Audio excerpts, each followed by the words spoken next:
안녕하세요. 홍인필 변호사입니다. 이번 시간에는 이번 주에 진행된 집회 사건에 대한 개략적인 내용을 한번 살펴보겠습니다. 2023년 6월 26일 수요일, 어제죠. 어제 진행했고요. 총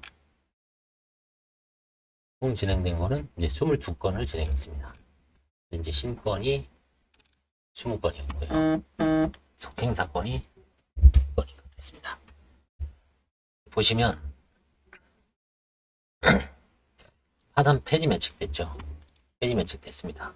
그 다음에 이제 송달은 채권자 이모 씨에 대해서 공고 가름이 허가가 됐고요. 그래서 1번은 문제 없고요. 두 번째 거는 개인 채권자 정모 씨하고 김모 씨에 대해서 수취인불명 폐문부재로 이제 송달이 안 되는데 폐문부재로 바로 공고 가름 신청은 불허가가 됐습니다. 그래서 결국 이거는 채권자에 대한 주소를 좀 더 알아봐야 됩니다. 이 척사항을.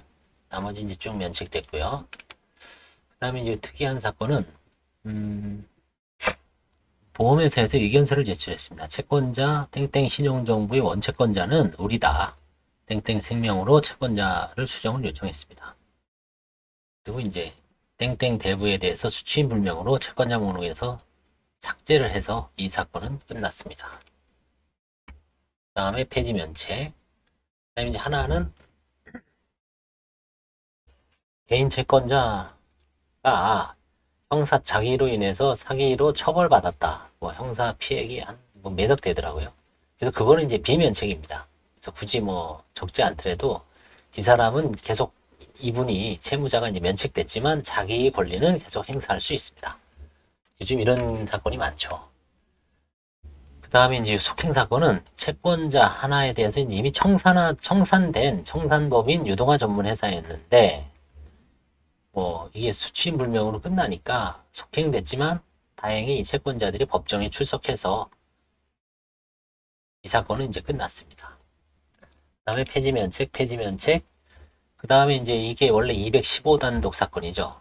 구조공단이나 신용회복위원회에서 그 다음에 이제 서울금융복지재단 이런 데서 오는 사건인데 경제적으로 상당히 어려우신 분들, 기초생활수급자 내지 소송구조에 준하는 그런 분들이 많이 옵니다.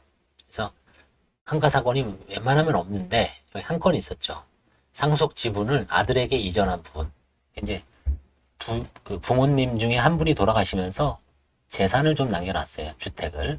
그래서 그 지분이 이제 아마 서울이니까 뭐 2, 3천 정도 되더라고요. 그래서 그 중에 이제 1,000만 원 정도만 환가하기로 하고 채권자들한테 나눠주기 위해서 채권 조사기일을 지정했습니다. 나머지 사건은 다 폐지 면책이죠. 폐지 면책입니다. 그 다음에 이제 이 두 사건은 이 20건은 신건이고요. 이 두 사건은 속행 사건입니다. 기존에 진행됐던 거죠. 선고일이 2000년 4월 17일이니까 1년 2개월 지났죠. 이건 1년 5개월 지난 겁니다. 근데 이거는 이제 드디어 오늘 끝났습니다. 채권자에 대한 송달을 완료해서 결국 끝냈고요. 2024년 1월 22일이니까 이건 한 4개월 정도 됐군요. 5개월 만에 끝났습니다. 이것도. 오래 걸린 건 아니죠. 요거는 지금 이제 부인 청구를 진행해서 이거는 이제 동생을 상대로 상속 재산을 혼자 차지한 동생을 상대로 관제인이 소송을 해서 결국 1,100의 화해 권고 결정이 내려졌습니다. 근데 이제 3월 30일까지 1,100만 원을 입금을 해야 되는데 현재 3분의 1 정도 되는 금액만 입금을 해서 좀 상당히 지체되고 있습니다. 그래서 이제 조만간 돈이 입금되면 끝나는 건데 쉽지가 않습니다. 그래서 이제 대래 경제적으로 좀 어려운 분들이 신청하는 요거 이제 재판부죠. 전담재판부입니다. 거기서 한 사건이기 때문에 환가 사건이 거의 없다라고 보시고 있어도 간혹 하나 있습니다. 이제 조금 있다가 제가 이제 다음 주에 진행하는 사건을 좀 해볼 텐데 거기는 뭐 환가 사건이 그냥 무궁무진합니다. 일반 단독 사건은 비교해서 한번 보십시오. 네, 감사합니다.